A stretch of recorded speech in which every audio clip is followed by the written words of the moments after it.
Les amis, bonjour et bienvenue dans cette nouvelle vidéo sur le meilleur du football. Ici, on parle sport, ici, on parle football. Ici, on te partage l'actualité du football mondial et de l'Afrique en particulier. Alors, si tu es un fan du foot, tu t'abonnes pour ne pas manquer aucune actualité du football. Comme vous savez, hier soir était la fin de la huitième journée pour les qualifications au Mondial 2026 qui se tiendra aux États-Unis. Et dans ce groupe A, la Guinée-Bissau affrontait le Djibouti et s'est imposé 2 buts à 0 et prend ainsi la troisième place du groupe avec 10 points juste derrière le Burkina Faso qui est actuellement à 14 points derrière l'Égypte qui est premier du groupe avec 19 points. Et le Burkina Faso jouera comme ça aujourd'hui ce match face à l'Égypte au stade du 4 août. Et on espère que les Burkinabés pourront absolument gagner ce match pour prendre un bon point et rejoindre les quatre meilleurs deuxièmes de chaque groupe pour jouer les barrages et se qualifier également pour le mondial 2026. Également, dans ce groupe D, qui s'annonce un groupe très chaud, qui s'annonce un groupe très compliqué, la Libye affrontait l'Eswatini et s'est imposé 2 buts à 0. Les Libyens de Aliou Cissé, qui était ancien entraîneur de l'équipe du Sénégal, est en train de monter et en train de être juste à côté du Cameroun avec juste un petit point de différence.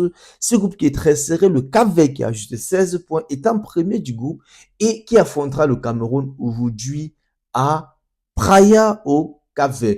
On espère bien que les Camerounais pourront battre le Cap-Vert et reprendre la tête du groupe. Sinon, ce groupe s'annonce très compliqué puisque la Libye actuellement est à 14 points, un seul point de différence du Cameroun qui a 15 points. Donc, on attend ce soir pour voir le match entre le Cameroun et le Cap-Vert.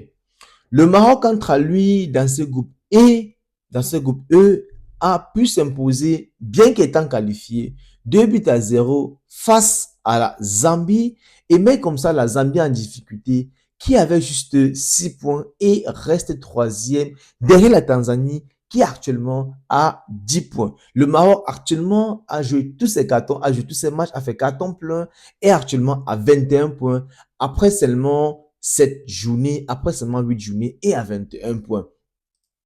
Du côté du groupe H, on avait la Tunisie qui a affronté la Guinée équatoriale à domicile et s'est imposé un but à 0. Également, le Malawi affrontait le Libéria et on fait match nul. Et la Tunisie qui affrontait la Guinée équatoriale est déjà qualifiée pour ce mondial parce que actuellement elle a 22 points. Et la Guinée équatoriale n'a juste 10 points. Et le Libéria qui actuellement a fait match nul est actuellement à 11 points. On espère qu'il pourra être parmi les 4 meilleurs deuxièmes de ces qualifications pour le mondial afin pourquoi pas de décrocher sa qualification pour la Coupe du Monde 2026 aux États-Unis l'année prochaine. Et dans ce groupe G, on avait la Mozambique qui opposait le Botswana et s'est imposé 2 buts à 0.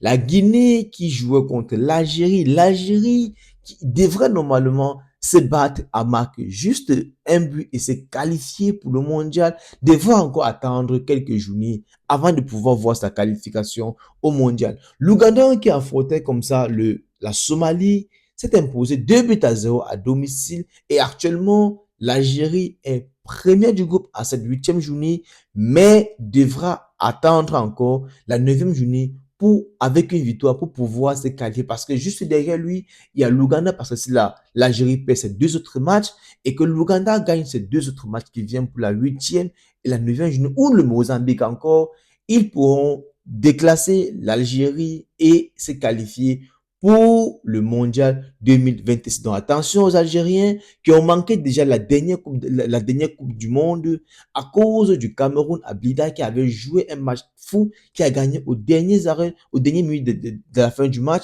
On espère voir les Algériens qui vont se qualifier pour le mondial 2026. Du côté du groupe I, on avait Madagascar qui s'opposait contre le Tchad et le Ghana qui s'opposait contre le Mali. Madagascar a gagné 3 buts à 1 et le Ghana a battu le Mali 1 but à 0 du côté de Accra. Ainsi, le Ghana revient en tête du groupe avec 19 points, suivi derrière lui juste par le Madagascar avec 16 points lors de sa 8e journée et le Mali qui est tout en bas du classement du groupe qui est 4e avec 12 points. On espère que Madagascar pourra se battre à être parmi les meilleurs deuxièmes ou le Comore qui a 15 points parce que là actuellement pour le Mali on peut dire les carottes sont presque cuites parce que si le Mali gagne ces deux autres matchs de la 9e et la 10e journée, ils auront juste 18 points et c'est pas largement suffisant pour obtenir la qualification pour le mondial. Donc, on peut déjà dire que pour le Mali, les carottes sont cuites. Pour le Comore, on peut encore dire pour les Comores qu'ils ont encore toutes les chances de leur côté. Si le Ghana perdrait ses prochains matchs, c'est-à-dire la 9e journée, le Ghana perd ou joue match nul, et que la dernière journée, le Ghana perd et les Comores enchaînent 2 victoires sur la prochaine et la suivante journée, ça leur fera un truc de 21 points. Ils pourront enfin être qualifiés directement pour ce mondial puisqu'ils seront premiers dans ces cas. Ou encore Madagascar qui est encore à 2 points, à 3 points seulement du Ghana peut se voir avec ces deux autres matchs gagnés et avoir 22 points, surclasser comme ça le Ghana et être premier. Donc, ces groupes, il y a encore beaucoup à jouer, il y a encore beaucoup de cartes à lancer. Alors, dites-moi en commentaire qui de ces équipes vous voyez qui pourront se qualifier pour le mondial directement dans ces différents poules dont je viens de citer. Et j'aimerais bien lire votre analyse et qu'est-ce que vous pensez de la prochaine trêve qui s'annonce très rare parce que ça sera très compliqué. Et le Tchad ici qui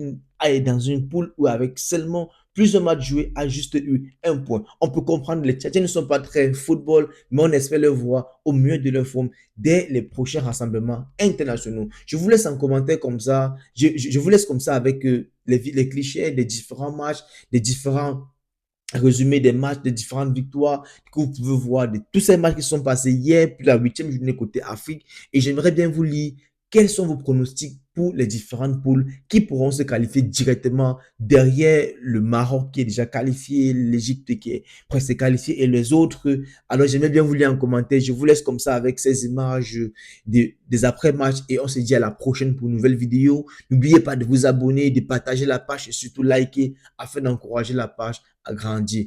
Bon visionnage et à la prochaine. Ciao.